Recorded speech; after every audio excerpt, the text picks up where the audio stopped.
yang kudus, syukur diberikan karena anaknya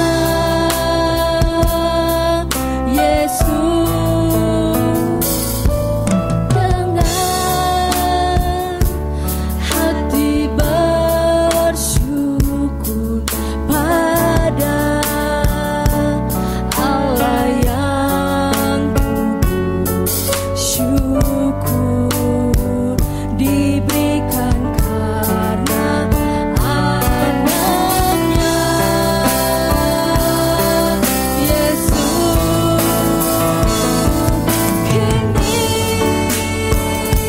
Ini yang lemah dikuatkan, yang miskin diperkaya karena perbuatannya pada kita. Hidup yang lemah berkata aku kuat, yang miskin berkata aku kaya karena perbuatannya pada kita. Syukur.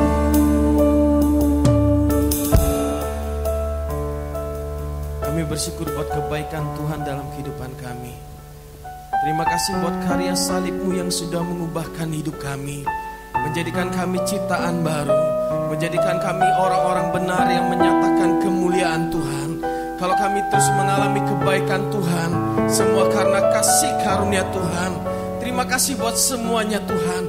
Sungguh hari ini kami bersyukur setiap kali kami melihat karya salib Kristus yang sempurna itu. Sungguh benar-benar tidak dapat terkatakan apa-apa lagi. Terima kasih Tuhan. Terima kasih buat semuanya. Dan kalau sebentar kami mau mendengarkan kebenaran firman Tuhan yang membukakan mata kami untuk melihat Kristus dan mengalami Kristus, semua karena kebaikan Tuhan. Kami siap menerima kebenaran firman-Mu Tuhan. Terima kasih Bapa, kami bersyukur semuanya. Di dalam nama Tuhan Yesus Kristus kami berdoa dan mengucap syukur. Yang siap menerima kebenaran firman Tuhan bersama dengan saya berkata amin. Baik, Bapak Ibu Shalom. Ya, hari ini spesial banget buat kita. Jadi surprise sekali kita bisa kedatangan Pastor Ken dari Australia, saudaraku. Dan kalau saudara tahu, buku dari Pastor Ken sudah ada 4 yang diterjemahkan ke dalam bahasa Indonesia. Jadi ada apa yang sedang memakan Anda. Biasanya saudara makan apa, ini apa? Apa yang sedang memakan Anda. Ini buku terbarunya yang sudah diterjemahkan. Satu lagi sedang dalam proses, bulan depan keluar. Ada juga Grassroots. Ada juga This is the Life. Semuanya bahasa Indonesia saudara. Dan di Batam agak susah nyarinya. Itu dia problemnya. Jadi kalau saudara nanti mau order bisa ke Bu Soraya saja. Nanti akan dipesankan dari Jakarta langsung didatangkan. Jadi kalau misalkan saudara mau order. Kemudian saya merasa begitu spesial kita bisa kedatangan tamu dari Australia. Saya juga tidak terbayangkan gereja kita yang masih segini kedatangan tamu dari Australia. Dan yang lebih luar biasanya lagi saudaraku, interpreternya ketua sinode saudaraku. Nah ini dia yang mengejutkan. Dan memang kita kalau grace selalu dapat yang terbaik, amin. Tuhan bukan kasih yang biasa-biasa tapi selalu yang terbaik gitu ya. Dan thank you banget buat Pastor Ken sudah datang. Dan Pastor Jonas Tarigan yang selama ini kami berkomunitas. Beliau banyak share tentang grace, tentang Yesus Kristus. Dan kalau beliau ngomong saudaraku 2 jam gak akan terasa. Kami kumpul jam 8 biasa sampai jam 9. Ngomongnya dipaksa berhenti karena mau makan. Habis itu makan bisa ngobrol lagi sampai jam 12 siang. Kadang jam 1, kadang jam 11 saudaraku. Dan selalu excited setiap kali membicarakan Yesus, amin. Dan menurut saya kita mendapatkan kasih karunia Tuhan hari ini. Bisa menerima salah satu pembicara terbaik, Pembicara internasional. Pastor Joe juga pembicara internasional, saudara. Dia keliling-keliling, cuman dia tidak mau munculkan namanya di sana. Suatu saat kalau dia jadi wakil wali kota, saudara harus coblos dia. Sedang dalam planning. Oke, saya rasa kita langsung undang Pastor Ken, boleh, sama Pastor Joe. Thank you. Amen. Mari kita beri tepuk tangan buat dua pendekar kita. Amen. Praise God. It's good to be with you. Sangat senang bersama dengan saudara. This is about my 7th time in Indonesia. Inilah yang ke-7 kali saya di Indonesia. And I was over here this time to Jakarta. Dan kali ini saya sebenarnya pergi ke Jakarta. Then I went to Kuala Lumpur. Dan pergi ke Kuala Lumpur. And I come back to Jakarta. Dan ke Jakarta lagi. And then up here to Batam. Dan singgah ke Batam. Before I go back to Australia tomorrow. Sebelum Bapak ini berangkat besok ke Australia. So I saved the best till last. Ya, dan saya sisakan yang terbaik bagi saudara. Amen. It's great to see what God is doing in this place. Adalah sangat luar biasa melihat apa yang Allah sedang kerjakan di tempat ini. We had a great time this morning with pastors and preachers. Dan tadi pagi kita kesempatan yang luar biasa dengan para pendeta dan pengkhotbah. All preaching the grace of God. Dan semua kita berkhotbah tentang kasih karunia Tuhan. I'm so encouraged. Saya sangat dihiburkan dan dikuatkan. And it's because of God. Dan karena Tuhan. Through my good friend Soraya. Dan lewat teman baiknya Ibu Soraya. That this door has been opened to come here this dan weekend. Ada kesempatan untuk datang ke tempat ini. Thanks to Pastor and his wife for inviting me and allowing me to stay in their home. Ya, terima kasih buat Pak Pendeta yang sudah izinkan saya tinggal di rumahnya. Amen. And thanks also for our interpreter. Ya, terima kasih buat penterjemah. Because I don't need to be energetic, he will be that for me. Jadi saya tidak perlu bersemangat khotbah, biar dia sendiri terjemahkannya dengan bersemangat katanya. And I preach at one level, but he goes much deeper. Much deeper. Iya, go deeper. I sleep deeper. Oke, Bapak ini akan khotbah yang paling dalam dan saya akan tidur dengan nyenyak setelah dia khotbah terlalu dalam. Praise God. Puji Tuhan. Okay, let's turn in our Bibles to Romans chapter 6. Sorry, Romans chapter 5. Kita baca Roma pasal Romans chapter 5. Pasal 5 and verse 17 dan ayat 17. Ayat model. Yeah, thanks. Roma 5 ayat 17. Sebab jikalau oleh dosa satu orang maut telah berkuasa oleh satu orang itu, maka lebih benar lagi mereka yang telah menerima kelimpahan kasih karunia dan anugerah kebenaran akan hidup dan berkuasa oleh karena satu orang itu, yaitu Yesus Kristus. Paul says those who receive abundance of grace and the gift of righteousness will reign in life. Alkitab mengatakan orang yang menerima kelimpahan kasih karunia dan kelimpahan kebenaran, maka dia akan berkuasa. Those two things. Ada dua hal di situ. The gift of righteousness, yaitu adalah menerima anugerah kebenaran, and the abundance of grace. Dan juga kelimpahan kasih karunia. If Satan can close the door to your understanding on those two things, kalau setan bisa menutup pemikiran saudara ke dalam kedua pengertian ini tadi, he can hold back every other blessing. Maka dia bisa menahan semua berkat-berkat yang lain. Because you will think that you have to earn and deserve the blessings of God. Karena kalau itu sudah tertutup, maka kita menganggap kita harus berusaha untuk mendapatkan berkat Tuhan. Because of all the wrong teaching that is around today. Karena banyak sekali pengajaran-pengajaran salah yang ada di sekitar kita hari ini. Amen. Amen. Righteousness is a gift.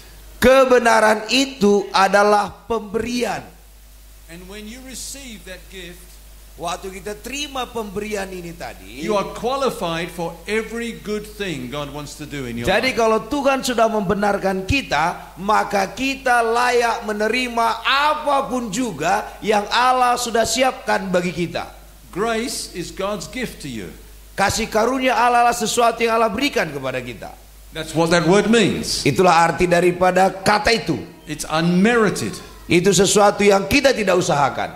And when you walk in the grace of God, Dan waktu kita hidup dalam kasih karunia Tuhan, you experience His favor. maka kita akan mengalami kemurahannya, favoritnya. So if Satan can close the door to your understanding of those two things, Jadi setan bisa menutup pengertian kita akan dua hal tadi, yaitu kebenaran dan kasih karunia. you will not enjoy the riches of God's grace to you. Maka kita tidak akan pernah menikmati anugerah Allah yang lainnya yang begitu banyak itu. So we have two sessions this evening, Jadi ada dua session sore hari ini. and that's what I want to speak to you about, those two things. Okay, now going deep now. Now go deep. Okay. Deep actually. Okay. Jadi yang dua kalilah dia akan sampaikan dalam hari ini. Amen. Amen. So we'll look in this session at the gift of righteousness. Jadi kita akan lihat bahwa anugerah kebenaran.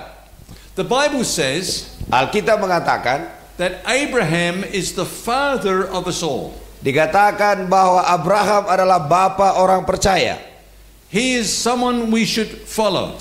Dia adalah seseorang yang harusnya kita ikutin. His example. Dialah contoh. But we often read the Bible religiously. Ya, tetapi kita suka membaca Alkitab ini secara agamawi. So when we look at some of the characters like Abraham, for example, Sehingga waktu kita lihat karakter daripada Abraham itu contohnya, we try to live like him. kita coba supaya hidup seperti Abraham. We call them character studies. Kita bilang itu adalah belajar karakter Abraham. So we study his character to try to copy him. Ya, kita coba belajar karakter Abraham, coba mencontek dia. But actually, Abraham was not a good example to follow. Sebenarnya Abraham itu bukan contoh yang baik untuk kita ikut-ikut. Many of the things that God told him to do, he didn't do. Ya, because of him we have Obama bin Laden. Okay. Sorry. Because of what? Because of what? Because of him we have Osama bin Laden. Yeah. Because of Abraham. Nyambung kan? Oke. So many of the Oke. things. Banyak hal yang dia lakukan kita tak perlu ikutin. Dia nggak ngerti, nggak apa-apa. Nanti ku terangkan dia lebih dalam dikit. God told Abraham to leave his land on his own. Dia bilang kepada Abraham, tinggalkanlah tempat tinggalmu itu, To go to a land that God would show him. ke negeri yang akan kutunjukkan kepadamu. But he took with him Tetapi dibawanya bersama dengan dia, his father bapaknya pun dia bawa, and his nephew. dan juga ponakannya pun dibawa. But God said, go alone. Tuhan bilang, kau pergi sendiri saja. So straight away he disobeyed. Ya, pada saat itu juga dia tidak taat kepada Tuhan. And then he stopped halfway Dan di tengah jalan dia berhenti. at a place called Haran. Dan namanya itu Haran. Yeah. And he stayed there Dan dia tinggal di situ for many years beberapa tahun. until his father died. Sampai bapaknya meninggal. And then he moved on. Setelah bapaknya meninggal baru dia bergerak. And when he came into the promised land, Dan waktu dia sampai ke tanah perjanjian, there was a famine in the land. dan terjadilah kelaparan di negeri itu. And God said, stay here and I will bless you. Dan Tuhan bilang, tinggallah di sini maka akan memberkati engkau. But he went down to Egypt. Tetapi dia pergi ke Mesir. He disobeyed God again. Dia tidak taat kepada Tuhan. And when he was in Egypt, Dan waktu dia di Mesir, he noticed that all the men were looking at his wife. dan ada orang lain yang melihat, pemimpin di situ melihat istrinya. And he became afraid. Dia takut. And so he said to her, Dan dibilang kepada dia, say you are my sister. kalau nanti yang nanya kau siapa, bilang aja kau adik perempuanku. And so everywhere he went, Kemanapun dia pergi, he said to Sarah, say you are my sister. dibilang kepada Sarah, bilang bahwa aku adalah saudari perempuan.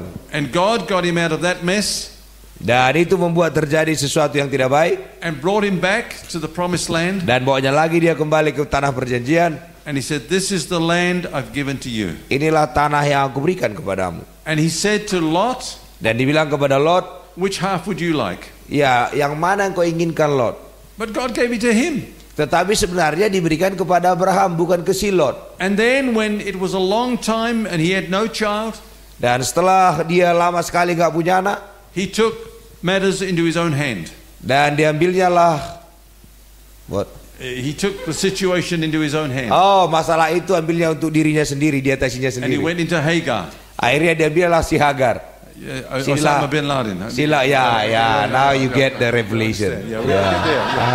Yeah. I like You it. have to be patient. Yeah. You have to be patient. Okay. I saw the future of the future. So many of the things that God told him to do, he didn't do. Banyak hal yang Tuhan bilang kepada Abraham untuk dia kerjakan, dia tidak kerjakan. And many of the things that God told him not to do, he did. Dan banyak hal dibilang jangan dikerjakan, dia kerjain. He's not an example of someone to follow. Jadi Abraham bukan contoh yang baik untuk ditiru-tiru. So how is he the father of us all? Terus kalau begitu dia kurang ajarnya, kenapa dia menjadi bapak orang beriman? There is one area Ada satu hal in his life dalam hidupnya, that God holds up before us dan itu yang dibilang Tuhan kepada kita semua. and says, be like this man. Contohlah anak ini dalam hal ini. And it's this. Hanya ini yang ini. The Bible says that Abraham believed in God, Yaitu dikatakan Abraham percaya kepada Tuhan, and God counted that to him for righteousness. dan kepercayaannya itulah dihitungkan kepada dia sebagai kebenaran. God shared something with Abraham which he believed, and that made him righteous. Jadi begitu pun dia kurang ajarnya, ada sesuatu dalam dirinya, dia mempercayai Tuhan, dan kepercayaannya inilah membuat dia dibilang Tuhan orang yang benar. What was it? Apa itu? God said to Abraham, Dia bilang kepada Abraham, in your seed dalam keturunanmu all the nations will be blessed. semua bangsa akan diberkati. So he looked down the future of time, Dia sudah melihat ke depan, and he saw Abraham's seed coming to the earth, dan dilihatnya keturunan Abraham akan datang ke muka bumi, and through that seed dan melalui keturunan itu every nation on the earth would be blessed with the offer of the gift of righteousness. setiap bangsa di seluruh dunia akan diberkati oleh karunia kebenaran itu. When God said that to Abraham, he was thinking of Indonesia. Ya, waktu Allah bicara kepada Abraham, Abraham berpikir tentang Indonesia And Australia, dan Australia, all the nations. semua bangsa-bangsa. Amen. Amin. So what did Abraham understand when he said in your seed? Apa yang Abraham mengerti waktu dikatakan melalui keturunanmu? He understood Jesus. Dia mengerti Yesus. Let's have a look at Galatians chapter 3 verse 16. Kita baca Galatia pasal 3 ayat 16. Galatians chapter 3 and verse 16. Galatia pasal 3 ayat 16. Yeah. So we read there. Yeah. Good. Wah, Can you read that? yeah. My eyes very good. I can close my Bible now. Oke. Adapun kepada Abraham diucapkan segala janji itu, dan kepada keturunannya tidak dikatakan kepada keturunan-keturunannya, seolah-olah dimaksud banyak orang, tetapi hanya satu orang, dan kepada keturunanmu, yaitu Kristus. When God said in your seed, he was not talking about all his descendants, but one descendant. Jadi waktu dikatakan kepada keturunanmu, bukan dikatakan keturunan-keturunanmu, tetapi hanya satu orang saja, Jesus. yaitu Yesus. In fact, Faktanya, God preached the gospel that you heard and believed. sebenarnya Allah berkhotbah Ya, Abraham tentang believed. Injil, And Abraham believed. dan Abraham percaya, yaitu tentang Yesus, Look dan Abraham at percaya. Galatians chapter 3 and verse 8. Coba kita lihat Galatia 3 ayat 8.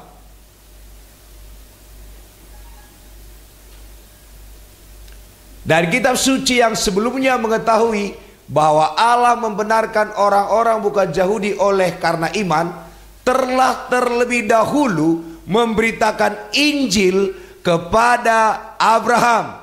Wah, this first time I read this verse. Olehmu segala bangsa akan diberkati. I told you we were going deep. Huh? Yeah, it's very deep. I'm start sleeping now. Yeah. Deep sleep. Deep sleep.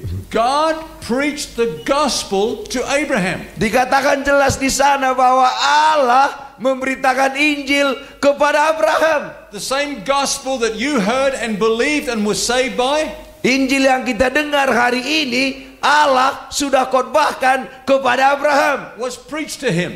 Khotbahkan kepada dia. There's only one difference. Hanya perbedaannya ini.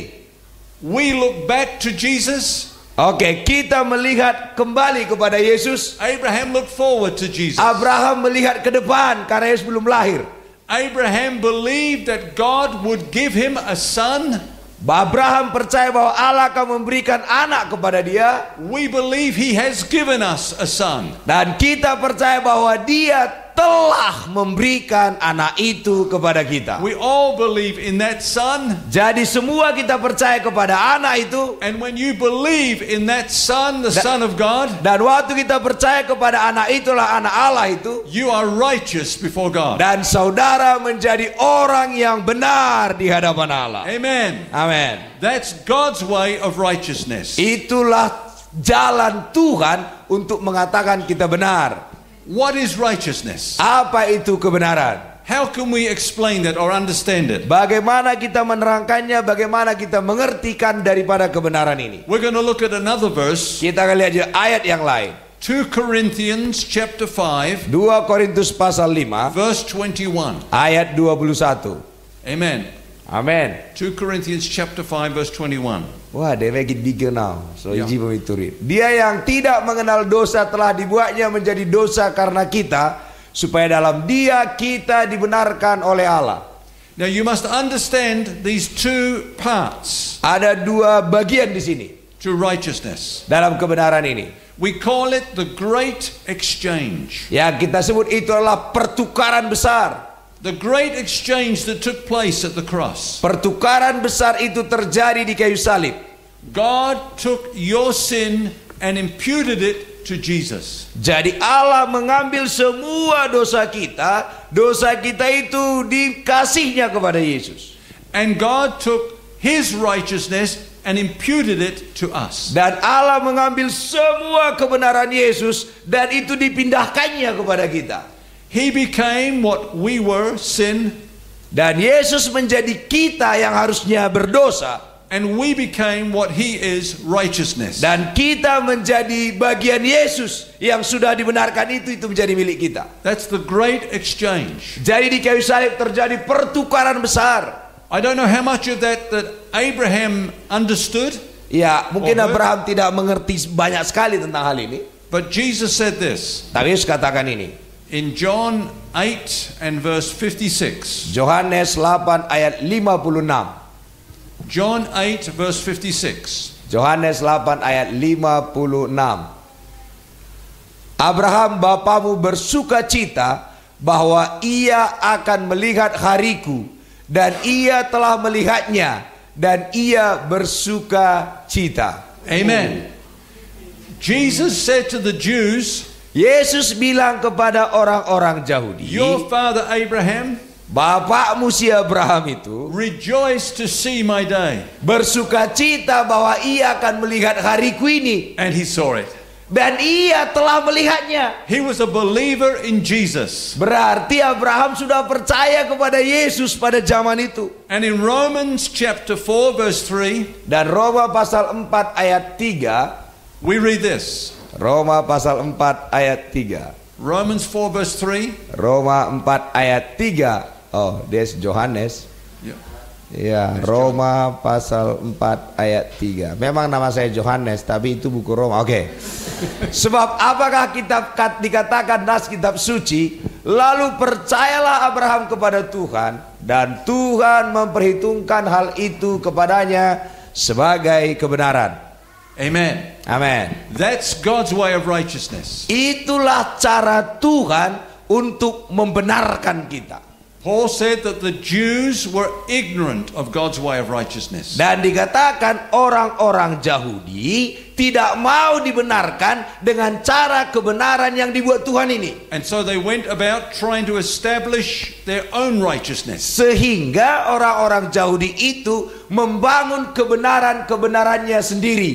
They did not submit to the righteousness of God. Dia tidak ikuti aturan kebenaran-kebenaran Allah. They tried to become self-righteous by keeping the law. Mereka pengen jadi benar dengan melakukan hukum Taurat. And there are many Christians like that today. Dan banyak orang Kristen juga hari ini melakukan hal yang sama. They're trying to be righteous by their own behavior. Mereka pengen menjadi benar dengan perbuatan-perbuatan mereka. You cannot behave unto righteousness. Ya, saudara tidak akan bisa bertindak dengan kebenaran itu. You believe unto righteousness. Ya, kita harusnya percaya, bukan melakukan. You believe in Jesus and you are made righteous. Waktu kita percaya kepada Yesus, saat itulah kita dibenarkan. The great exchange is your experience. Karena pertukaran itu tadi, pertukaran besar itu tadi menjadi pengalaman kita. God takes your sin Jadi Allah mengambil semua dosa kita, and imputes it to Jesus. ditaruhkannya dalam diri Yesus.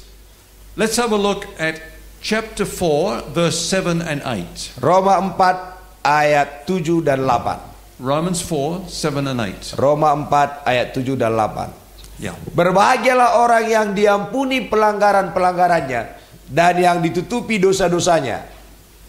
Berbahagialah manusia yang kesalahannya tidak diperhitungkan Tuhan kepadanya.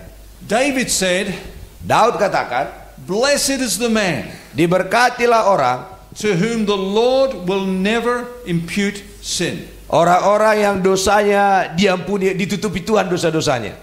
You know, David committed at least 2 sins Ya, Daud itu setidak-tidaknya ada dosa yang dia lakukan. that there was no forgiveness for under the law. Dalam perjanjian lama, kedua dosa ini tak ada pengampunannya. Murder Pembunuhan and adultery. dan juga berzina. He should have been stoned to death for those Itu 2 sins. harusnya dilempari sampai mati kalau menurut perjanjian lama. But he touched something outside of the old covenant. Tetapi dia menjamah sesuatu di luar perjanjian lama itu. Like Abraham, Sama seperti Abraham. he saw Jesus. Dia melihat Yesus. And when he touched the cross, Waktu dijamahnya kasih karunia ini, he knew that God would not impute his sin to him dia tahu bahwa Allah tidak akan membalaskan dosanya kepada dia. because God had imputed his sin to Jesus. Karena Allah sudah mengambil semua dosa Daud itu, ditaruhnya ke dalam Yesus. Hallelujah. Haleluya. How can a person stand before God in their sin and still be righteous? Bagaimana bisa orang berdiri di hadapan Tuhan dengan dosanya, tapi kita sebut dia benar? You know, the Bible says this, Alkitab mengatakan ini. that if there is a judge or a leader who is corrupt, Kalau ada pemimpin yang korupsi, who calls a wicked man righteous, yang mengatakan orang yang berdosa itu benar, then that judge is an abomination before God. maka hakim itu atau pemimpin itu adalah yang terkutuk di hadapan Tuhan. Because he's corrupt. Karena dia korup. This man is wicked. Ya, karena dikatakannya orang yang salah itu dibilangnya benar. But the judge has justified him. Orang jaksa katakan, wah dia, hakim katakan dia benar, padahal dia salah. He must have accepted a bribe, huh? Maka dia dikorupsilah ini hakimnya ini kan. I know that you do not have any corrupt leaders. Ya, amen. We just say amen for that. Okay. In the name of Jesus. But tapi I did hear of one pastor. Saya dengar seorang. Not here in. Nah, nggak di sini katanya. No, Ya. And a member from the mafia came to see him. Jadi ada seorang jemaat dari mafia is it? Yeah, the mafia. Gangster, Yeah. something like that, ya. Yeah. And he said, my brother has just died. Dikatakan mafia inilah kepada Pak Pendeta ini, saudaraku baru meninggal. If at the funeral you will say he was a saint, I will give you $100,000. Kalau dalam penguburan nanti kau sebut dia orang percaya, maka $100,000, $1 miliar kuberikan sama kau, katanya. So the pastor said, okay. Dan pendeta itu katakan, oke, saya akan lakukan itu. And he Mana uangnya? took the money. Ambillah uang yang $1 miliar ini. And at the funeral, dalam penguburan saudara mafia ini tadi, he said this. Dibilangnya ini. The man who is lying before us in this casket. Jadi orang yang sekarang di dalam kuburan ini was a very, very wicked man.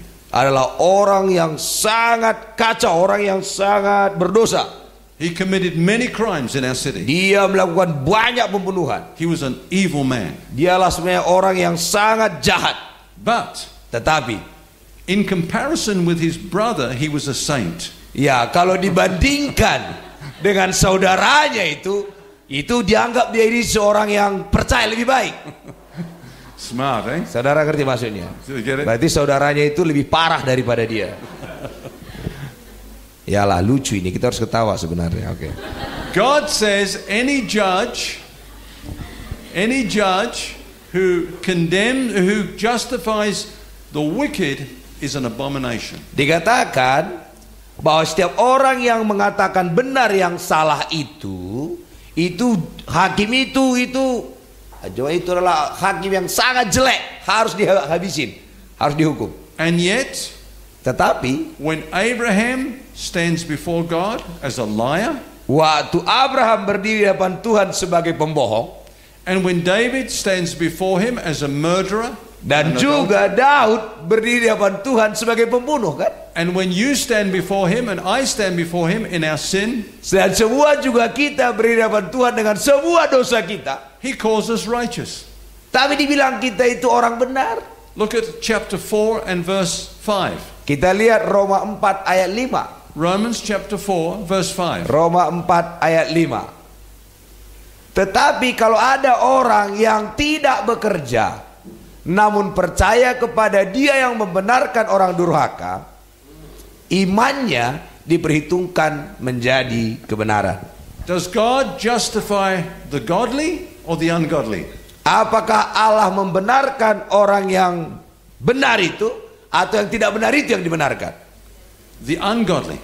Yang tidak benar dibenarkan. How can God justify the ungodly and be righteous?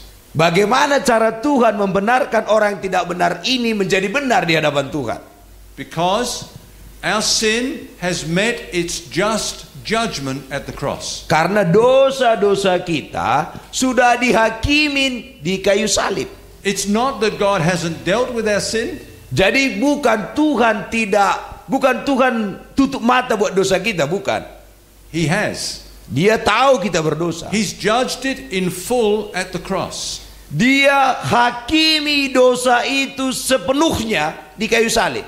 He's taken all our sin and imputed it to Jesus. Diambilnya semua dosa kita dan ditaruhnya dalam diri Yesus. Amen. Amin. When Jesus began his ministry, Waktu Yesus mulai pelayanannya, he went to the river Jordan where John was baptizing sinners. dia pergi ke sungai Jordan di mana Yohanes membaptis orang-orang berdosa. And he presented himself at a sinner's baptism. Dan Yesus pun minta dibaptis dengan baptisan orang berdosa itu. John was shocked. Yohanes membaptis kaget.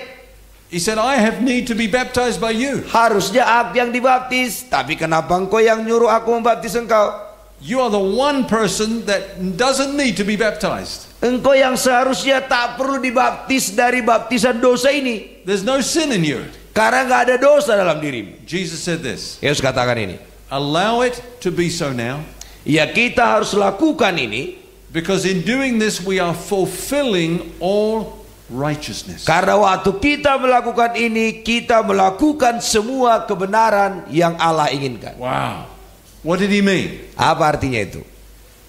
He was enacting Dia itu bertindak what was going to happen at the cross. apa yang akan terjadi di kayu salib. When he went into the waters of baptism, Waktu Yesus itu masuk ke dalam baptisan air, it's a picture that on the cross he would go into the judgment of God. itu artinya di kayu salib dia akan menghadapi penghakiman dari Allah. When he was immersed in the water, Waktu dia ditenggelamkan ke dalam air itu, it's a picture that God's wrath against our sin would come over him. itulah menggambarkan bahwa kemarahan Allah akan kena ke dalam diri Yesus karena dosa kita. And when he come up out of the water, Waktu dia keluar dari air itu, it's a picture that he would be raised from the dead itulah gambaran dia akan bangkit dari kematian.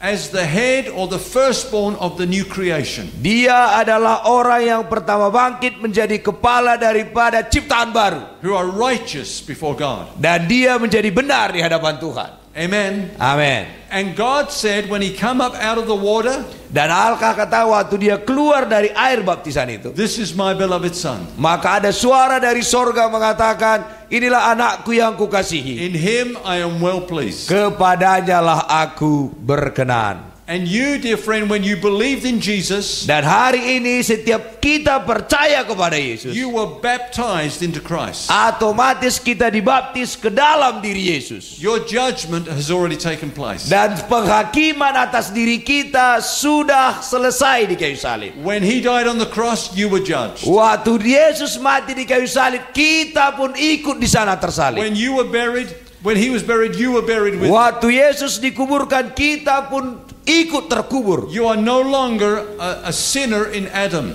Kita tidak lagi kena dosa Adam itu. You've been raised a new creation. Kita keluar menjadi ciptaan baru, One with Jesus. bersatu dengan Your Yesus. spirit is joined to him. Roh saudara itu nyatu dengan Yesus. Your spirit is incapable of sinning. Ya, dosa saudara roh saudara itu tidak boleh ada lagi dosanya. If you can sin, Jesus can sin. Ya, kalau saudara bisa berdosa, Yesus bisa berdosa. Because you are one with him. Karena engkau satu dengan dia. That's the righteousness of God. Itulah kebenaran Allah dalam diri Hallelujah. saudara.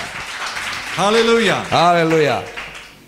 We used to sing a song in English. Kita suka menyanyikan lagu ini dalam bahasa Inggris. Lift Jesus higher. Ya, mari kita tinggikan Lift Yesus. him up for the world to see. Ya, kita tinggikan dia tinggi. He said, if I am lifted up, I will draw all men to me. Karena waktu kalau dia ditinggikan, saya akan menarik semua orang kepadaku. Do you have a song like that in Indonesian? We read in the Bible, I don't know. Ada nggak gitu? No. Tinggikan dirimu. Ya. But let me tell you, you know the verse. You know the verse. In Yeah, John. yeah, we have the verse. In fact, we will look at it up. John chapter 12, Yohanes pasal 12. 31 and 32. 31 dan 32. I feel little deep now, Yeah, we're going deeper. Yeah, deep now. John 12, 31 and 32. Yohanes 12 ayat 31 dan 32. Yeah. Sekarang berlangsung penghakiman atas dunia ini. Sekarang juga penguasa dunia ini akan dilemparkan keluar. Dan apabila aku ditinggikan dari bumi, aku akan menarik semua orang datang kepadaku. He said, if I am lifted up Kalau aku ditinggikan on the cross, di kayu salib, I will draw all people. It says people or maka men. aku akan menarik semua orang. Yes. Yeah. But in the English Bible, Tetapi dalam bahasa Inggris, that phrase "all people" kata semua orang di situ is in italics. itu they made the italic, cetak miring. Italics. Ya, cetak miring. You understand? Ya, you understand? So when there is something in italics in the Bible, Sesuatu yang ditulis cetak miring dalam Alkitab, it means it is not in the original transcript, manuscript. artinya tidak ditulis dalam bahasa asli. But the translators have inserted it so that we get the meaning. Jadi penterjemahnya memasukkan kata itu supaya kita bisa mengerti artinya. But they have the integrity to put that in italics so that you know it's not in the manuscript. Kenapa dibuatnya itu miring? Karena mereka punya integritas, itu tidak dari bahasa aslinya mereka ambil, mereka sendiri yang taruh itu. So the original manuscript reads this. Dan aslinya adalah seperti ini. If I am lifted up, kalau aku ditinggikan, I will draw all to me. saya akan tarik semua orang kepada saya. Not all people or all men, but all. Bukan Just all. orang-orang tua, tapi semua orang. Ya, All what? semua all orang what? itu apa? They think all men, all people. The translators. All men, Yeah, all men or all people. orang tua. All, All. Yeah. I don't know. Semua orang. All mankind. Yeah. Oke, Yeah. You understand? I understand. Yeah. But we know that all will not come to Jesus. Kita tahu bahwa tidak semua orang akan datang kepada Yesus. Usually they get it right, but this time they got it wrong, the translation. Tapi dalam hal ini mereka salah terjemahinya katanya. I believe the context tells us what Jesus meant. Menurut konteksnya, apa yang Tuhan Yesus ingin katakan di sini adalah, Because in verse 31, karena ayat 31, he said, now is the judgment of the world. Sekarang berlangsung penghakiman atas dunia ini. Now, this point is the judgment of the world. Sekarang ini berlangsung penghakiman atas dunia ini. And if I am lifted up, Dan kalau aku ditinggikan, I will draw all judgment to me. oh, You understand? I get your point. So deep. We deep, Yeah.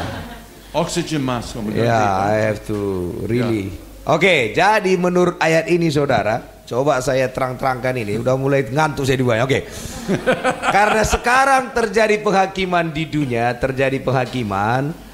Waktu saya ditinggikan, maka penghakiman itu semua diserahkan kepada saya. Itu menurut tafsiran Bapak ini. Amen. Amin. Jesus on the cross was a judgment magnet.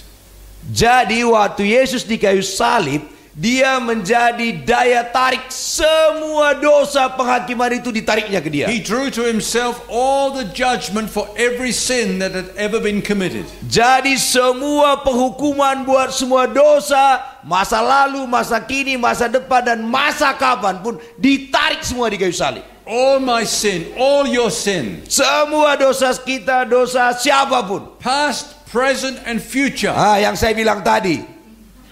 Amen. Yes. I already said that. Yeah. Sorry.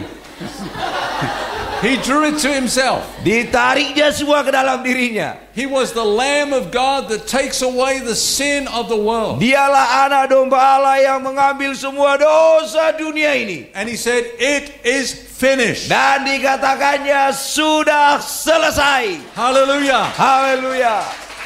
The judgment that God demanded for sin has been paid at the cross in full. Jadi penghakiman yang Allah inginkan buat dosa yang dibuat oleh semua manusia ini sudah dibayar full. It's finished. Bukan down payment tapi finish. No need to pay the credit anymore. Ya? Because some people always say that Lord say the price. Yeah. I will pay. Pay the price, yeah. Yeah, he paid it all. Kian kita suka bilang dulu, Tuhan kami siap bayar harga. Sorry. Karena kau di kayu salib tak Sorry, you selesai can't kau pay. bayar. You can't pay. Ya, kita nggak bisa bayar itu. Oke. You know, someone said to me, I can understand that Jesus has forgiven me my past and present sin, but not my future sin. Ada yang bilang mengerti begini, saya bisa mengerti Yesus mengampuni dosa masa lalu saya dan dosa saya sampai detik ini. Tapi dosa ke depannya gimana Tuhan ngampuninya, katanya. But you better believe it. Lebih baik kau percaya itu. Because he's not coming back again to die for any more sins. Karena dia tidak datang lagi buat dosa siapapun. You better hope your future sins were covered at the cross. Ya, saudara harus yakin bahwa actually all our sin in the future. Yeah. All our sin. All the sins, yeah. Future, including future. Yeah, all future because Yeah. I'm born. Yeah. All our sins were all future when he died. Yeah. Huh? Yeah. Yeah. Except I'm older than him. Yeah, I was not talking about you. I was talking about his name. I know you understand. Jadi saudara, ini menarik ini. This man says to me. Yeah. Tentang orang itu tadi ngomong ke bapak ini. Saudara udah nyambungnya gitu ini. Oke lah, kalau nggak nyambung kita sambungkan. Jadi lebih baik kita percaya dosa kita kan dosa masa depan semua kok. Amen. Kecuali kita lebih tua dari Yesus. There is no condemnation to those who are in Christ. Tidak ada penghakiman bagi orang yang ada di dalam Kristus. In the Greek, it means not now, not ever, never. Dalam bahasa Asia dikatakan tidak sekarang, tidak akan, dan tidak akan pernah dihakimi. Under no circumstances will there be condemnation. Tidak ada lagi penghakiman dalam keadaan bagaimanapun kalau kita ada di dalam Yesus. The word condemnation means the expectation of judgment. Arti daripada condemnation ataupun rasa bersalah, penghukuman adalah expectation, mengharapkan dihukum. Amen. Berarti rasa bersalah. Jadi arti daripada rasa bersalah adalah mengharapkan penghukuman. Many Christians, when they sin, they expect God would judge them. Setiap kali kita berdosa God kita harapkan will punish apa? Kapan aku dihajar Tuhan? But there is no condemnation. Tak bisa lagi For those in Christ Jesus. Kalau kita dalam Kristus, Tuhan tak bisa hukum lagi. One man, when he got that revelation, Ada orang yang setelah dapatnya pewahyuan ini, he underlined those words, no condemnation, dimulai dicoreknya kata-kata tidak ada penghakiman, tidak ada penghakiman. all the way through to maps. Ya, sampai ke bawah terus. Maps in the Bible. Ya, sampai karena tidak ada penghakiman sampai kepada, karena ada map di bawah itu. Yeah. Jadi koyak semua Alkitab itu buatnya sampai ke bawah. Jesus Karena dia said, he keselnya. that believes in me Kayak katakan setiap orang yang percaya kepada saya, has passed from death into life. ya, mulai dosa dia, dia sudah lewati kematian dan hidup, And will never come into the judgment. dan dia tidak bisa dihakimi lagi. Hallelujah. Haleluya. Hallelujah. Haleluya. So you understand the first part of righteousness? Ya, kita sudah mengerti bagian pertama dari kebenaran ini. All your sin has been imputed to Jesus. Semua dosa kita sudah diambil Allah, taruhnya dalam diri Yesus. When you get up in the morning, Waktu saudara bangun you pagi-pagi, need to say with David, saudara perlu katakan sebagaimana Daud katakan, blessed is the man, diberkatilah orang, blessed is the woman, diberkatilah to wanita, whom the Lord will not impute sin. ya, kepada orang-orang di mana dosanya tidak diperhitungkan kepada dirinya. Then say, Lord, I thank you. Dan tiap hari kita katakan, Tuhan terima kasih, I am that man. akulah orang yang dosaku tidak I am that diperhitungkan woman. Allah. Akulah wanita itu, kata You yang will wanita not lah. impute sin to me. Ya, karena dosa kita tidak diperhitungkan Allah kepada kita, taruhnya ke dalam diri Yesus. Amen. Amin. And the second part Bagian kedua, is that God imputes the righteousness of Jesus to you. Allah mengambil semua kebenaran Yesus dan ditaruhnya ke dalam kita. You know, when an Israelite brought a sacrifice to the priest Dan setiap kali orang Israel bawa korban persembahan kepada imam for his sin, buat dosanya, the moment he handed that sacrifice over to the priest, pada saat diambilnya korban bakaran itu diberikannya kepada imam itu, the focus was no longer on the Israelite. fokusnya tidak lagi kepada orang Israel, It was on the lamb. tetapi diperiksanya domba ini. Is this lamb without spot and without blemish? Jadi bukan yang berdosa ini yang dicek, tapi domba ini yang diperiksa, ada nggak cacatnya domba ini. The Israelite was no longer under investigation. Jadi bukan Israel lagi yang diinvestigasi, It's the lamb. maka domba inilah yang diinvestigasi, dicek ada nggak cacat celahnya. And Jesus is a lamb without blemish. Dan Yesus adalah anak domba Allah yang tanpa cacat celah. He did no sin. Tidak ada dosanya. He knew no sin. Dia tidak tahu dosa. In him there was no sin. Dalam dirinya pun tidak ada dosa. He lived a pure, spotless, holy Dia life. adalah kudus, tak ada dosa dalam dirinya. He came to do God's will in its entirety. Dia datang ke bumi hanya untuk mengerjakan kehendak Allah dari selama hidupnya. Everything that God has ever demanded of man in the law, Jesus fulfilled perfectly. Dan semua peraturan-peraturan Taurat yang dipaksakan dikerjakan manusia, Yesus kerjakan dengan sempurna. And that righteousness has been imputed to us. Dan kebenaran Yesus melakukan semua Taurat itu, maka kebenarannya itu diberikannya kepada kita. When God looks at us, He sees Jesus. Setiap kali Allah melihat kita, dilihatnya Yesus dalam And He diri says, in kita. this one I am well pleased. Dan dikatakan apa? Inilah anakku yang kukasihi, kepadanya lah aku berkenan. Hallelujah. Haleluya. Remember that, praise God. You Haleluya. remember the Jews? Ya, ingat orang Yahudi? They did not understand this. Orang Yahudi tidak mengerti apa yang kita bilang ini. They went about trying to establish their own righteousness. Karena sampai hari ini orang Yahudi ingin mendirikan kebenaran mereka sendiri. They thought that when they handed the lamb over, the focus was still on them. Mereka berpikir setelah anak domba itu diberikan kepada imam, mereka pikir fokus daripada imam itu tetap kepada diri mereka. And people who do not understand the righteousness of God are always looking at themselves, Orang yang tidak mengerti kebenaran Allah selalu melihat dirinya sendiri, analyzing themselves, selalu menyelidiki dirinya, examining themselves, selalu memeriksa, selidiki hati dan macam-macam lah. and then coming under condemnation. Dan setiap kali mereka selidiki hati mereka, lebih parah dosa mereka, mereka menghakimi diri mereka lagi. You must answer this question. Saudara jawab pertanyaan ini. By whose obedience are you righteous? Melalui ketaatan siapakah kita ini dibenarkan? By your obedience or Jesus? Ketaatan kita atau ketaatan Yesus? Jesus. Let's look at Romans chapter 5 and verse 19. Roma pasal 5 ayat 19. I think it's 19, yeah? Yeah. Ya. Ya. Roma 5 ayat 19. Jadi sama seperti oleh ketidaktaatan satu orang, semua orang telah menjadi orang berdosa. Demikian pula oleh ketaatan satu orang, semua orang menjadi orang benar. How did you become a sinner? Kenapa kita jadi orang berdosa? Kenapa kita disebut bangsa yang berdosa, umat yang berdosa? One man disobeyed, you Ka- became a sinner. Karena dosa si Adam itulah, maka walaupun kita ini baik semua, kita disebut orang berdosa. How did you become righteous? Dan bagaimana supaya kita benar? By whose obedience? Karena siapa yang taat? By Jesus. Ketaatan Yesuslah, He maka obeyed. semua kita menjadi benar.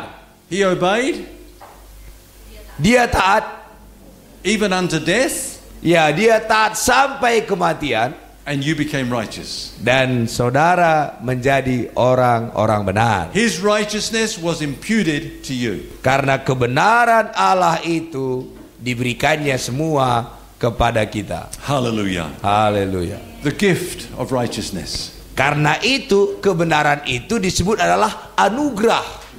Have you received the gift of righteousness? Apakah kita sudah terima anugerah kebenaran itu?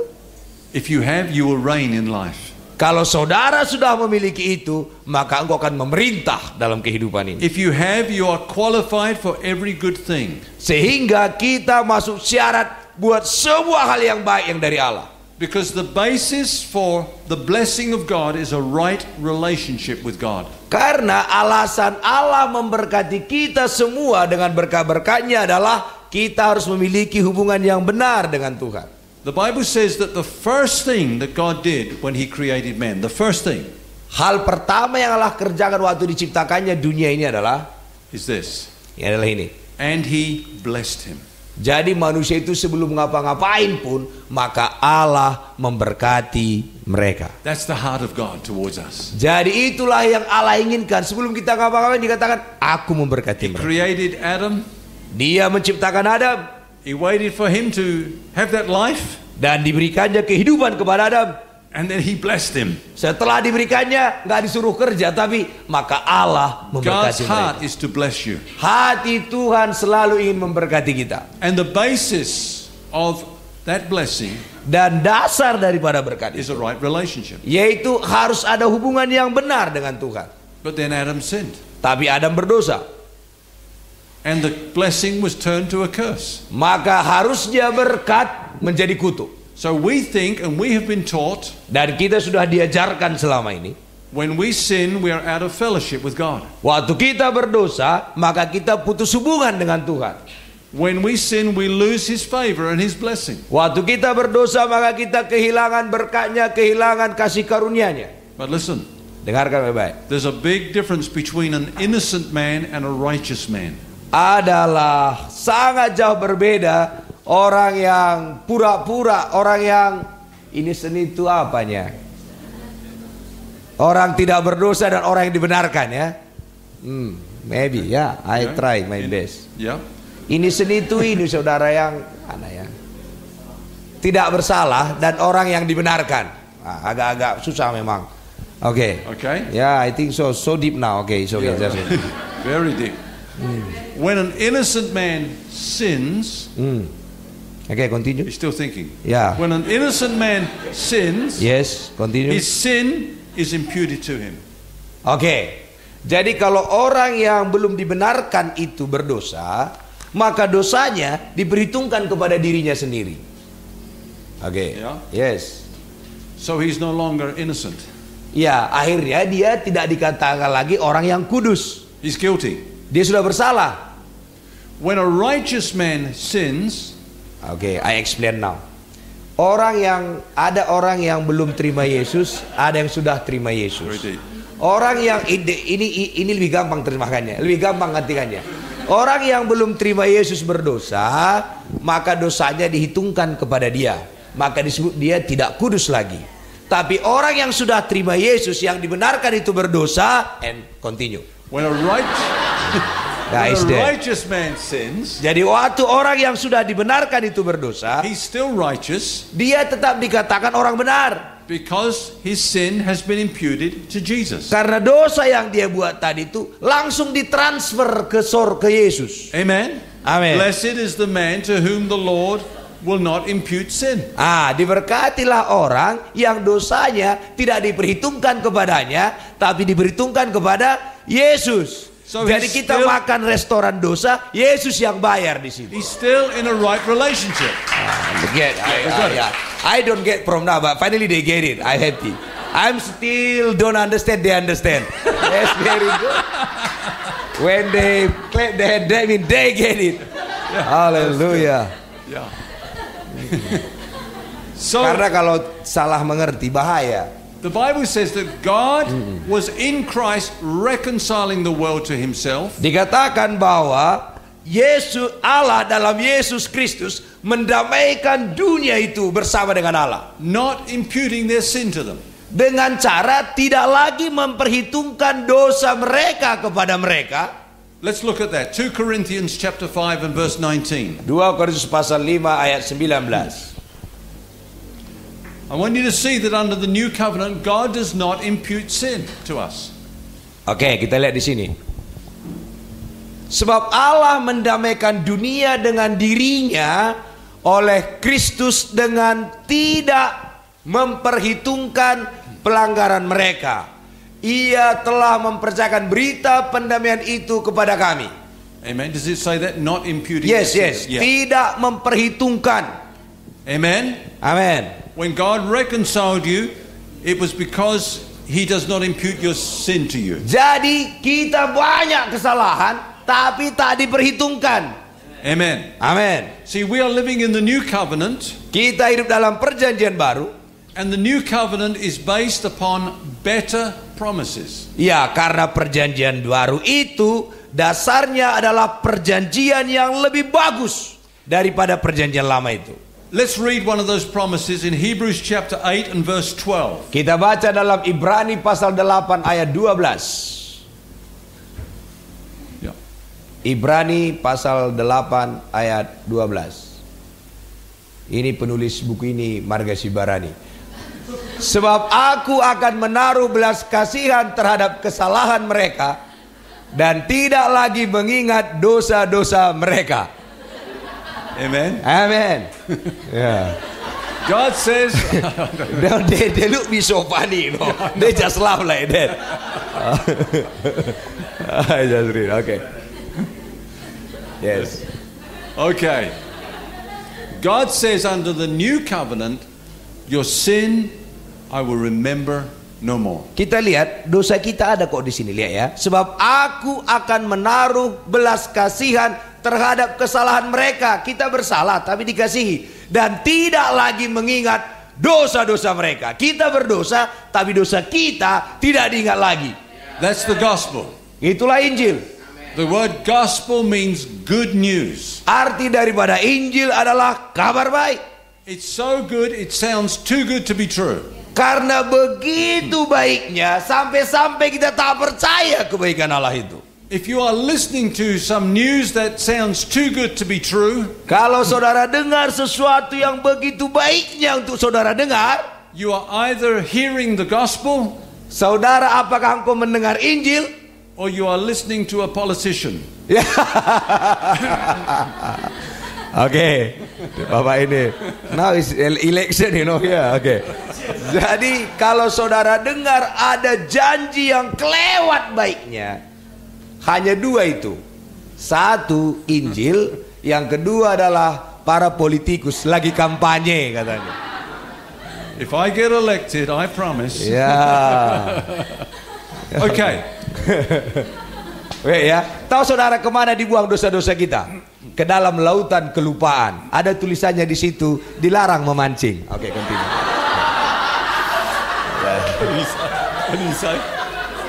Oke. Our sin they throw it to the sea of forgotten sea. Yeah. And God write something there. No fish. Yeah. I think you like to say that. Is it? I told him. Ah, itu.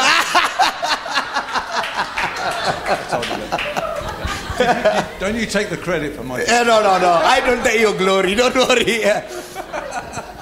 His glory. He's God. Okay.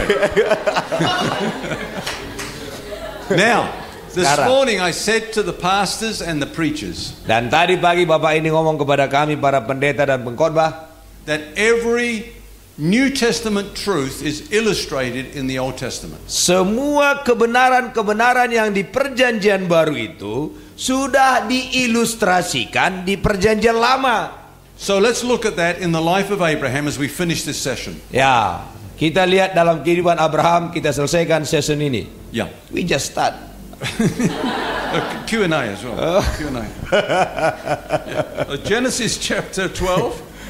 Kejadian pasal 12. Now I want you to read from verse 10 Kejadian 12 ayat 10. down to verse 20. Yeah, Wow. you can read. Yeah. 10 until 20. Okay, you follow through. And there will be a test after this reading. Oke, saya akan baca ini setelah itu ada There will be ujian. a test. Ya, kalau saudara bisa jawab selesai. Make sure Kalau you're enggak listening. besok pagi kita pulang. Sampai ini. Oke, ketika kelaparan timbul di negeri itu, pergilah Abraham ke Mesir untuk tinggal di situ sebagai orang asing, sebab hebat kelaparan di negeri itu. Pada waktu itu ia akan masuk ke Mesir, berkatalah ia kepada Sarah istrinya, memang aku tahu bahwa engkau adalah seorang perempuan yang cantik parasnya. Cantik pun istri bermasalah. Oke, apalagi salah ya. Apabila orang Mesir melihat engkau, sorry, akan berkata istri, jadi mereka akan membunuh aku dan membiarkan kau hidup. Karena itu jangan ambil istri yang saya. Katakanlah bahwa engkau lah adikku, supaya aku diperlakukan mereka dengan baik karena engkau, dan aku dibiarkan hidup oleh sebab engkau. Sesudah Abraham masuk ke Mesir, orang Mesir itu melihat bahwa perempuan itu sangat cantik. Dan ketika punggawa-punggawa Firaun melihat Sarai, mereka memuji-muji di hadapan Firaun, sehingga perempuan itu dibawa ke istananya. Udah 75 tahun loh dia itu. Firaun menyambut Abraham dengan baik-baik. Karena itu ia mengingat perempuan itu, dan Abraham mendapat kambing domba, lembu sapi, keledai jantan, budak laki-laki dan perempuan, keledai betina dan unta. Tetapi Tuhan menimpakan tulah yang hebat kepada Firaun, demikian juga kepada sisi istananya, karena Sarai istri Abraham itu. Lalu Firaun memanggil Abraham serta berkata, apakah yang kau perbuat ini terhadap aku? Mengapa tidak kau beritahukan bahwa ia istrimu? Mengapa engkau katakan dia adikku, sehingga aku mengambilnya menjadi istriku? Sekarang inilah istrimu, ambillah dan pergilah. Lalu Firaun memerintahkan kepada orang untuk mengantarkan Abraham pergi bersama-sama dengan istrinya dan segala kepunyaannya. Okay, and then chapter 13, Ayat 30. 1 and 2. 1 and 2. Oh, Kejadian pasal 30 ayat 1 dan 2. Ini gara-gara Sarah yang cantik tadi nih. Ketika 13, dilihat Rahel. 13. Not 30. 13. 1, 3. Oh, 13. Oke. 13. Kejadian 13. Maka pergi Abraham dari Mesir ke tanah Negeb dengan istrinya dan segala punyanya, dan Lot pun bersama-sama dengan dia. Ayat 2. Adapun Abraham sangat kaya, banyak ternak, perak dan emasnya. Okay, here are 3 questions. Ada 3 pertanyaan. Who sinned? Abraham or Pharaoh? Sebenarnya yang berdosa di situ Abraham atau si Firaun? Abraham. Okay. Number 2. Yang kedua, Who did God plague and judge? Abraham or Pharaoh? setelah Abraham ini tadi berdosa karena cantik kali istrinya tadi, siapa yang dihukum Tuhan? Firaun. Huh? Firaun. Firaun. Who did God bless with male servants, female servants, donkeys, camels, sheep, oxen, Dan siapa yang silver, and diberkati? gold? Abraham. Ya, You got it. they all the Okay. right question. So, Jadi, am I saying that it's okay to sin? apakah saya bilang oke berbuat dosa? No. Bukan. It's stupid to sin. Ya, itu orang bodoh aja berbuat dosa. If you sow to the flesh, from the flesh you will reap the circumstances. Ya, kalau kita menabur dengan daging, kita akan tuai juga daging. There are always circumstances. Ya, itu akan ada suatu keadaan di situ. That's not the judgment of God. Itu bukan penghakiman dari Tuhan. God has written that because He knows that we do sin. Ya, Allah menulis itu karena Tuhan tahu kita kan berbuat dosa. Everyone. Semua kita. And He knows that the devil will condemn us. Dan dia tahu setan akan menghukum, menghakimi kita. And tell us that we are no longer qualified for the blessing and the Dan favor of inilah God. kerjaan setan. Kau tidak layak lagi. Tambahin jam doamu. Saya nggak tahu siapa setan mana yang ngomong kayak gitu. Kau tidak layak lagi. Bayar perpuluhan tambah banyak dan sebagainya. But Abraham is the father of us all. Tetapi Abraham adalah bapa orang percaya. God holds him up as an example. Dia buat dia sebagai contoh bagi kita. Now let's look at one other passage. Dan satu lagi pesan di sini. Chapter 20. Pasal 20. Genesis chapter 20. Kejadian 20. And verses, Ayat we'll just find it first. Chapter 20 verse 2 ayat 2. Kejadian 20 ayat 2 to 7. sampai 7. Oleh karena Abraham telah mengatakan tentang Sarah istrinya, dia saudaraku, maka Abimelek raja Gerar menyuruh mengambil Sarah.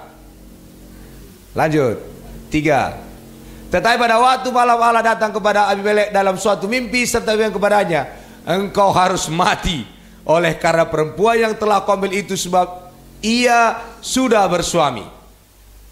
Aduh, Abimelek belum menghampiri Sarah, berkatalah ia, Tuhan, apakah engkau membunuh bangsa yang tidak bersalah?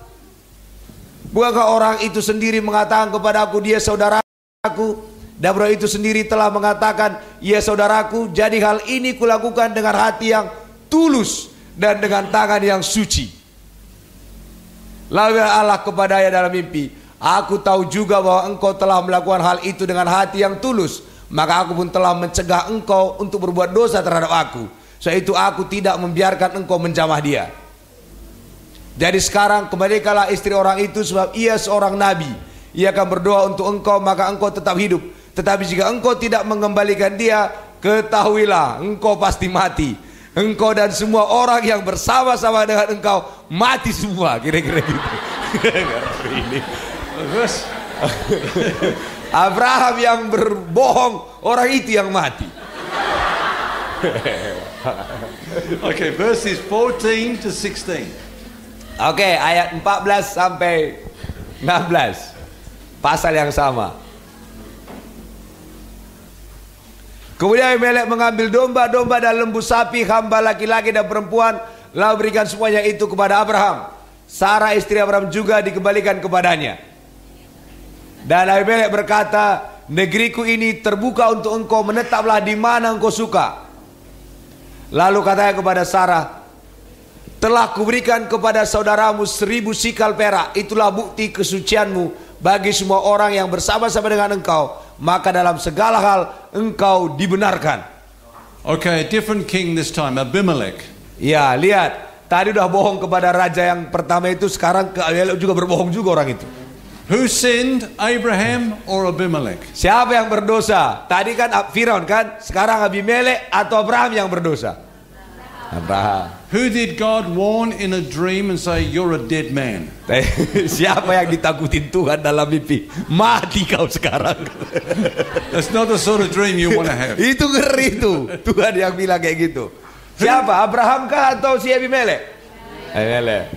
Who did God bless with male servants, female servants, sheep, oxen, silver? Jadi siapa yang diberkati dengan emas, perak dan semua domba dan sebagainya tadi? Abraham. So the lesson is this. Pelajarannya adalah ini. Men, you call your wife your sister. Ya, adalah dipanggilnya.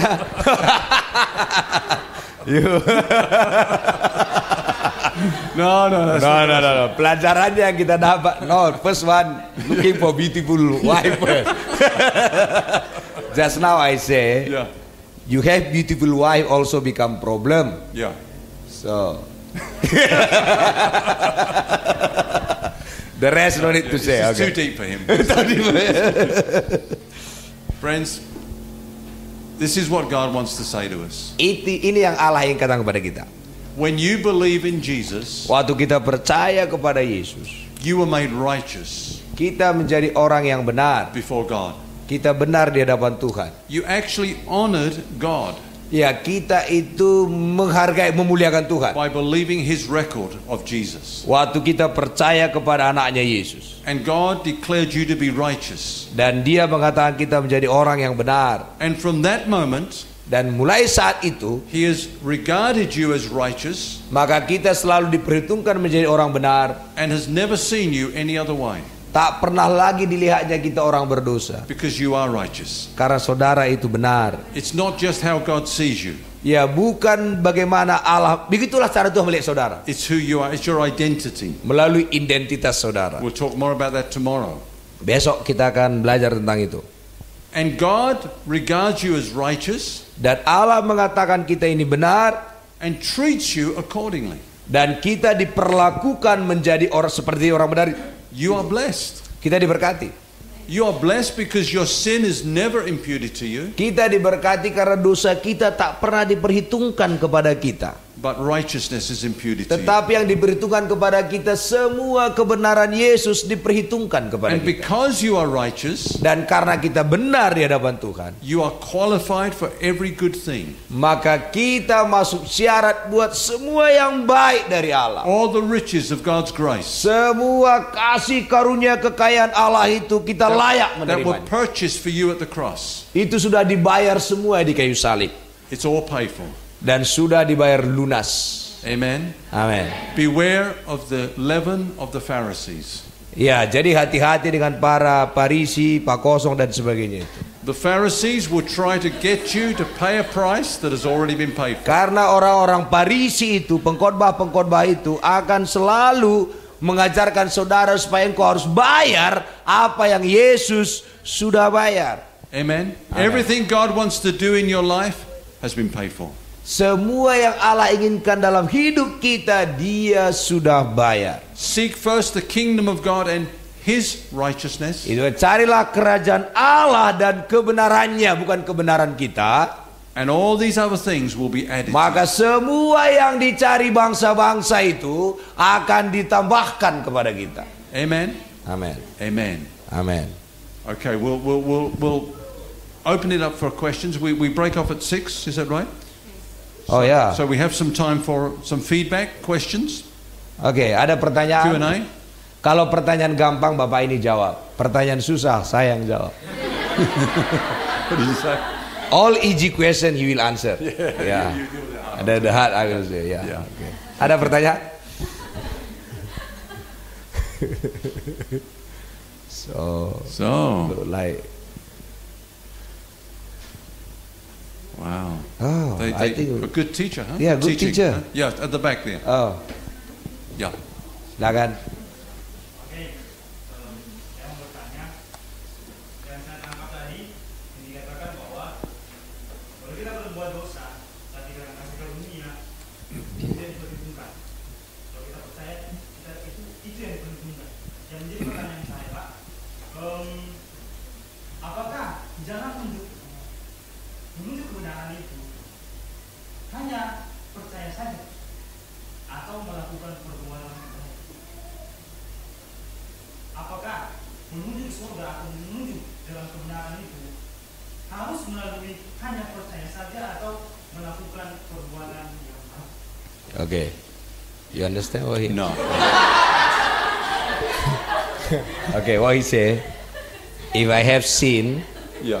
and then I just believe in Jesus, my sin is forgiveness already. It's already Forgiven. forgiven. It's already But is it anything I need to do to earn the salvation or to be right in front of God? Yeah. Okay.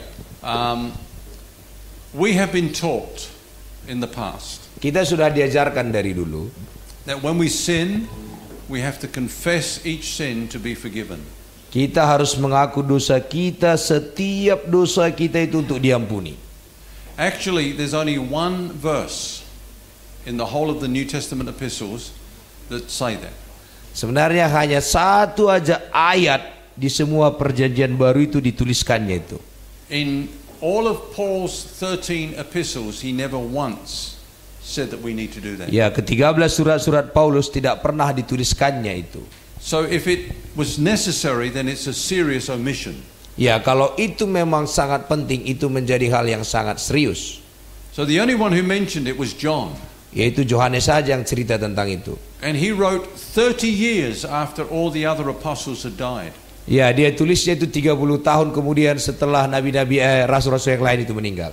And there was a heresy coming into the church. Dan pada saat itu ada pengajaran-pengajaran salah datang ke gereja, Called Gnosticism. yaitu orang-orang Gnosticism. And Gnosticism said, Gnosticism ini apanya bahasa Indonesianya? Naoto kira-kira gitulah. Okay. it says, what we do in the body doesn't matter. Orang itu mengajarkan begini, It's not a sin. apapun yang kita kerjakan dengan daging ini tidak dosa, kata mereka itu. It's not a sin. Gnosticism ini. So there's no such thing as sin. Mereka percaya tidak ada dosa sama sekali. So John was writing, first of all, to correct those. Maka Yohanes menulis itu untuk mengoreksi mereka. And he said, if we say we have no sin, we deceive ourselves. Orang-orang ini tadi bilang tak ada dosa itu tadi. But Kalau kita bilang tidak ada dosa, kita menipu diri kita. if we confess our sin, Tapi kalau kita mengaku dosa kita, which we did when we came to Jesus, ya kapan kita mengaku dosa? Waktu kita datang kepada Yesus. we confess we were a sinner in need of salvation. Kita mengatakan, aku orang berdosa Tuhan, aku perlu juru selamat. Then he is faithful Dan dia setia and just dan adil to forgive us all our sin dan mengampuni semua dosa kita. and to cleanse us from all unrighteousness. Dan juga menyucikan kita dari semua ketidakbenaran kita. So that's what happened at the cross. Itulah yang terjadi kayu salib. That's what happened when we believed in Jesus. Itu yang terjadi waktu kita percaya kepada Yesus. Then he speaks to believers. Dan dia bicara kepada orang-orang percaya. And he says, my little children, I write these things that you do not sin. Ya, saya bilang kepada anakku, saya tulis ini supaya engkau tidak berdosa. But if anyone sin, Tapi kalau ada yang berdosa, we have an advocate with the Father, kita ada pembela kepada Bapa, Jesus Christ, the righteousness. Yesus Kristus sebagai kebenaran. And he is the propitiation for our sins. Ya, dialah yang akan perantara kita akan dosa kita. So when we sin, we have someone at the right hand of God bearing witness to our righteousness. Ya, kalau kita berdosa ada orang di sebelah kanan Allah Bapa menyatakan kebenaran kita kepada Tuhan. And he says in the same chapter, my little children, I write these things to you because your sins are forgiven. Dan dibilangnya juga dalam ayat yang sama kepada orang itu, anak-anakku, aku tulis ini kepadamu karena dosamu telah diampuni. So what he said in chapter 1 was not to believers. Jadi apa yang dibilang di pasal 1 itu bukan kepada orang percaya, He was talking about those who do not acknowledge that we have sinned. tetapi dikatakan kepada orang-orang yang tidak pernah mengatakan bahwa dia berdosa. But many Christians, in fact, Tapi banyak orang Kristen, believe that you have to confess every sin to be forgiven of that sin. mereka percaya dalam sehari berapa dosa kita terpaksa akuin semua. But the problem is they're not consistent with that. Kalau kita percayakan hal itu, agak susah melakukannya itu. If we have to confess our sin in order to be forgiven, Kalau semua dosa kita itu harus kita bilangin supaya kita diampuni, if we miss one sin, kalau satu aja kita tidak minta ampun, then we're condemned. maka kita dihukum. We will not go to heaven. Kita tidak pergi ke surga lagi. So can we honestly say we have confessed every single sin in our life? Apakah kita mau mengikuti mengatakan bahwa kita yakin setiap dosa kita sudah minta ampun? Or Atau if many people say they wait till the end of the day and then they confess their sin ya orang katakan saya nanti pada akhirnya nanti baru situ saya ngaku semua dosa saya. for that day. Ya baru mati. But what if they die in the middle of the day? Kalau sekarang dia mati belum sempat ngaku dosa. All those sins in the morning have not been forgiven. Iya, gimana kalau mulai pagi-pagi belum sempat kita minta ampun, malam-malam lagi khotbah tiba-tiba pergi kan ke neraka kami. So it's crazy. It's Itu crazy. bahaya ini. It's not practical. Itu tidak praktikal. I remember reading a book as a young pastor in my first year as a pastor. Waktu saya baca buku waktu tahun pertama jadi pendeta. And this famous preacher said we have to go back over our whole life and confess every one of our sins. Wah, pengkhotbah itu bilang begini, kita harus kembali mulai kita lahir itu semua dosa kita harus kita akuin semua. I nearly lost my mind. Iya, nyaris saya gila gara-gara melakukan itu katanya. I nearly went crazy. Ya, nyaris gila. But now it's okay. Ya. But you see, there was not enough time in my lifetime to Iya, to karena confess. tidak ada waktu saya mengingat itu semua. And I had another job as well as a pastor. Ya, ada juga sebagai seorang pendeta ada kerjaan saya. And my boss looked at me Dan bos saya lihat kepada saya. and he said, "Ken, you look so miserable." Senior pastornya bilang kepada dia, kau kelihatannya itu kayak bermasalah, berantakan sekali. What sort of testimony is that? Iya, kok kau berantakan kenapa? Gimana kau jadi It kesaksian? doesn't bring joy into our lives. Iya, karena kalau kita merasa bersalah itu mana ada sukacita kita. The good news of the gospel Kabar baik daripada Injil itu adalah is that by one sacrifice, dengan satu pengorbanan, he has perfected forever ya kita disempurnakan selama-lamanya. God's people. Orang anak Tuhan. That's the good news. Itu kabar baik. By one sacrifice, all sins were forgiven. Ya, semua dengan satu korban semua dosa kita diampuni. So God does not want us to have a sin consciousness, but a righteousness consciousness. Allah tidak ingin kita berpikir dosa tiap hari, tapi kita berpikir kebenaran. What is the sense of Jesus dying on the cross for Ya, our sins, apa yang dikatakan Yesus sudah mati di kayu salib untuk dosa kita, that we might be forgiven, supaya kita diampuni. but he still wants us to feel guilty? Ya, kalau kita tetap masih merasa bersalah, untuk apa diampuni dosa kita? That doesn't make sense. Itu tidak masuk di akal. He's forgiven us and he wants us to feel righteous. Dia mengampuni kita supaya kita merasa bahwa kita memang sudah dibenarkan. So sin consciousness Ya, pemikiran kita tentang dosa terus, is what keeps people from enjoying the blessing itulah of God. membuat orang tidak bisa menikmati bersukacita dengan karunia Tuhan. That's why I said if Satan can close the door Kalau setan bisa menutup pintu on your understanding the gift of righteousness, pengertian saudara tentang kasih kebenaran ini tadi, he'll close the door on every blessing God maka wants semua to bring to berkah-berkah you. yang lain kita tidak bisa kita terima. But when you walk in a sense of righteousness consciousness, Tapi waktu kita selalu pikirkan kebenaran-kebenaran itu, you know that you're under his grace and favor, kita tahu kita di bawah kasih karunia Dia. and you're not even looking at yourself, you're not focusing on yourself. Saudara tidak lihat lagi diri saudara, It's all about Jesus. dan itu semua tentang Yesus. The focus is on him. Fokus dalam dirinya. Grace people do not boast. His question is, Yeah. Sorry. Yeah. is it I just believe Yeah. or I need to do something? Yeah. You just believe. Ya. That's what I'm trying to say. Yeah. Is that, because often people think we need to confess. Ya, is there anything I need to do? To, yeah, okay. So is that what you mean? Do we have Yeah. any works to do? Ya, Why didn't you say so? ya. No, I misunderstood the question. Okay, there's a difference between good works and dead works. Perbedaan antara perbuatan baik dan perbuatan sia-sia. Ya. Wah, dead work itu kalau terjemahkan perbuatan kematian ya. Perbuatan sia-sia. Oke. So dead works are any works we do to get God to do something for us. Jadi perbuatan sia-sia adalah segala sesuatu yang kita lakukan supaya Allah bertindak kepada kita, itu semua perbuatan sia-sia. But good works are the works we do in response to what God has done for us. Tapi perbuatan baik adalah kalau kita melakukan tindakan setelah kita terima kebaikan Tuhan, tiba-tiba kita menjadi baik, itulah perbuatan baik. So the question is, why are we doing these works? Pertanyaannya adalah kenapa kita kerjakan yang baik itu?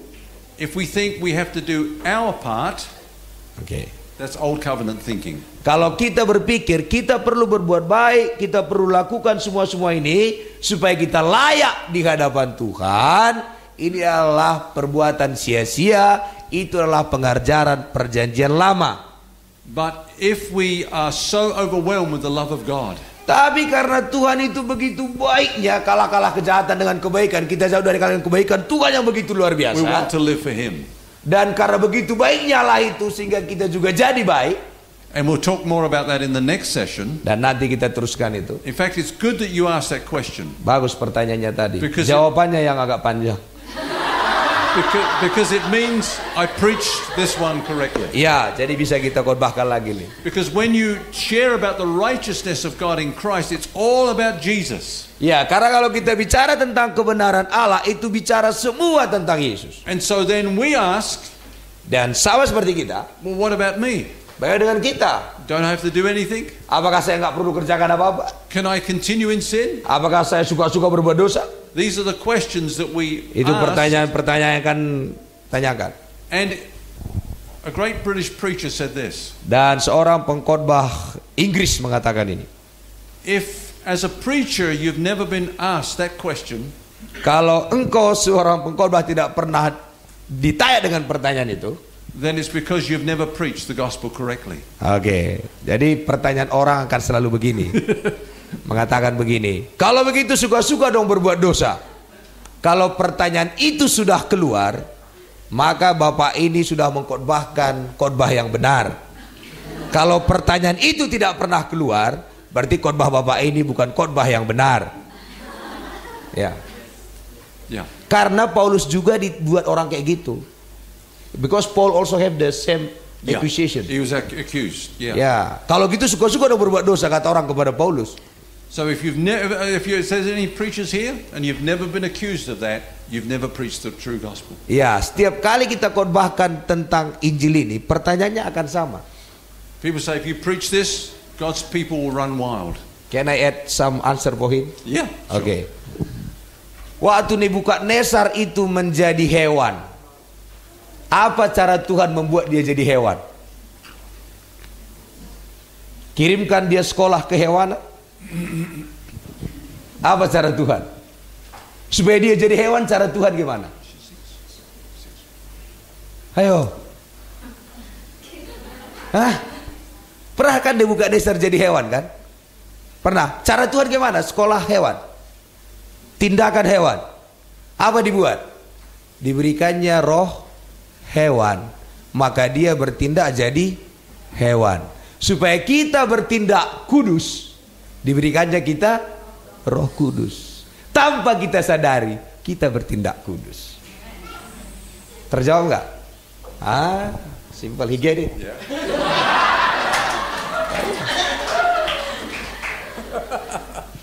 Okay. I don't want to go too much into that because it's the next session we're going to go down Karena that nanti whole juga road. diajarkan itu. Yeah. Ya. Okay, time for one more.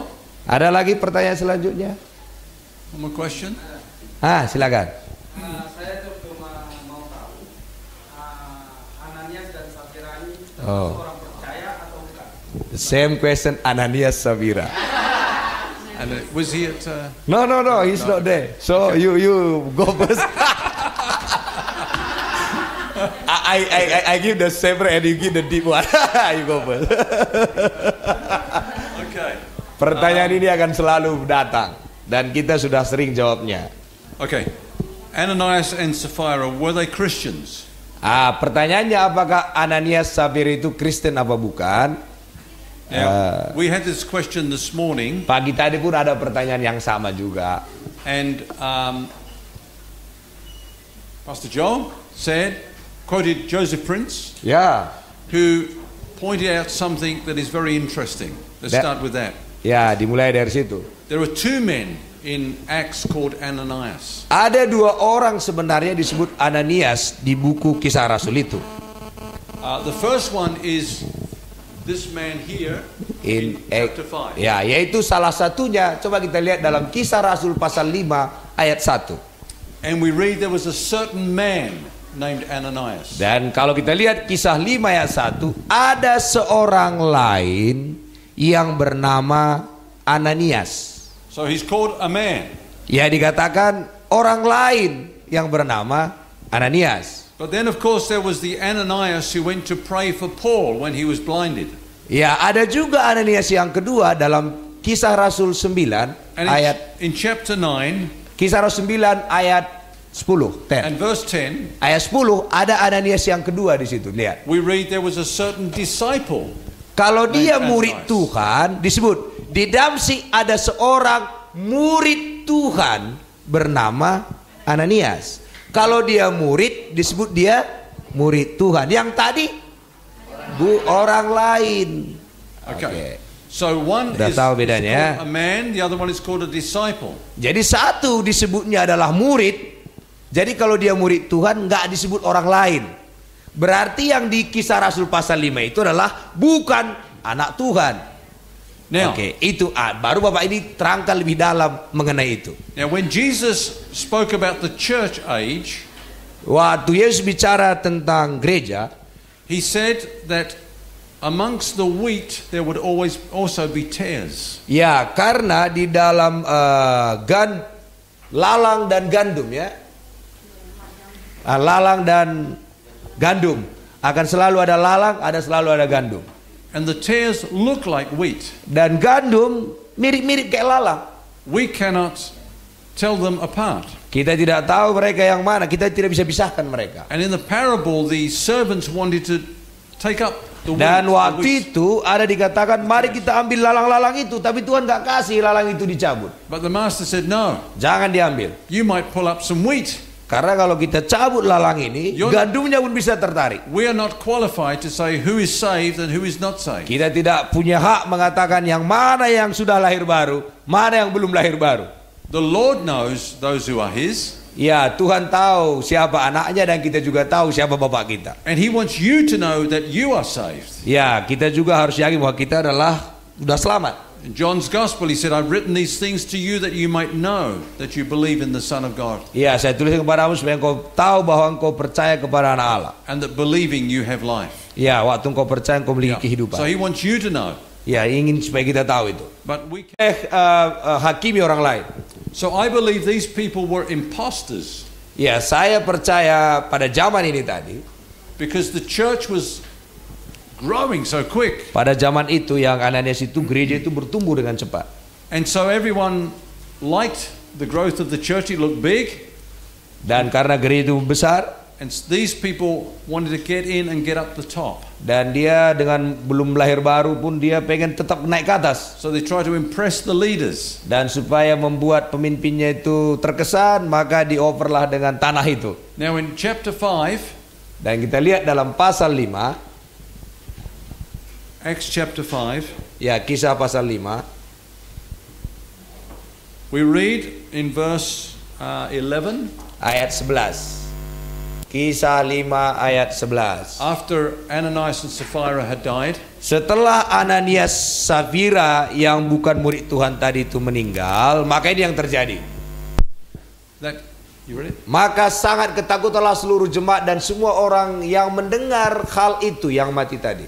Okay, so great fear came upon the church and those outside that heard it. Dan orang yang mendengar peristiwa itu di gereja pun orang jadi takut, orang luar pun takut. Berarti ada orang luar juga yang datang ke gereja.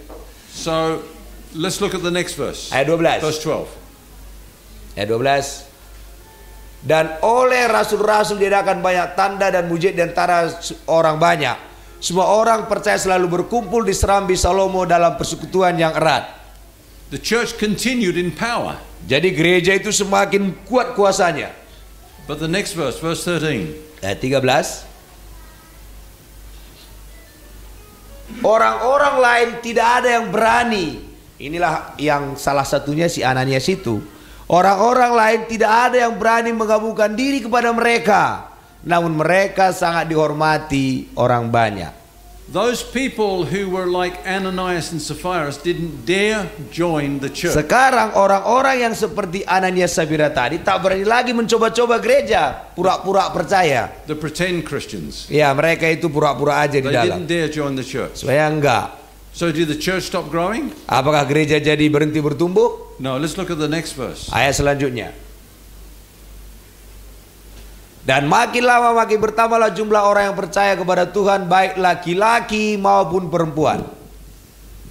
And so we can see that this whole event did not affect believers. Jadi kematian Ananias itu tidak mengganggu orang Kristen, But the pretenders. tetapi adalah membuat yang kept away. pura-pura Kristen itu jadi ketakutan. Contoh diantara kita ada FPI gitu, jadi takut saudara ini. Hati-hati, pulang-pulang bisa mati loh. Hati-hati.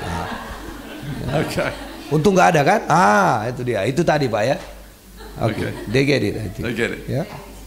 All right. Jelas Pak ya. Oke. Okay. It's time to eat. Yeah. Udah selesai. Break dulu. Oh, how long?